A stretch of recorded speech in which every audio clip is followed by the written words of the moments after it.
اس کے ضمن میں یہ پچھلے دنوں کافی مسئلہ چلا تھا کہ ڈراموں کے اندر اگر نکاح ہو رہا ہو تو کیا یہ نکاح ہو جاتا ہے کہ نہیں، اور اگر شوہر میاں بیوی ایک ڈرامے کا کردار ادا کر رہے ہیں تو اور شوہر بیوی کو طلاق دے دے تو کیا طلاق ہو جائے گی کہ نہیں؟ تو اس کا جواب بھی یہی ہے کہ نہیں ہوگی، نہ نکاح ہوگا نہ طلاق واقع ہوگی۔ وجہ اس کی یہ ہے کہ نکاح کے لیے ضروری ہوتا ہے کہ گواہ بھی جانتے ہو نکاح، ارادہ نکاح بھی ہو،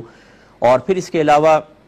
جس لڑکی سے نکاح ہو رہا ہو اس کا اصل نام اس کے والد کا نام لیا جائے تاکہ گواہ پہچانے، یا اگر نام نہ لیا جائے تو اس کو مشار الیہا بنایا جائے، اشارہ کیا جائے کہ اس کا نکاح تمہارے ساتھ۔ وہاں پہ ایسا نہیں ہوتا ہے، ایک بس لڑکی بیٹھی ہے، دولہا بیٹھا ہوا ہے، قاضی صاحب کہتے ہیں میں نے فلانہ بنت فلاں کو آپ کے نکاح میں دیا،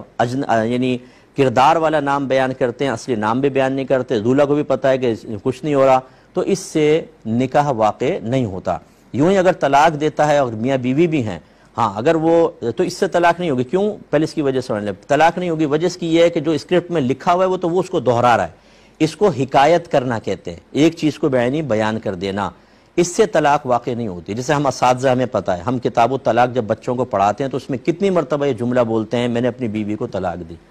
کیونکہ ہمیں نقل کرنا ہوتا ہے، اس میں لکھا ہوتا ہے کہ اگر کوئی یہ کہے میں نے اپنی بیوی کو طلاق دی، ہم بھی وہ جملہ کہہ دیتے ہیں، تو کیسا طلاق واقع ہو جائے گی؟ نہیں، یہ اصل میں لکھے ہوئے کو بیان کرنا ہوتا ہے۔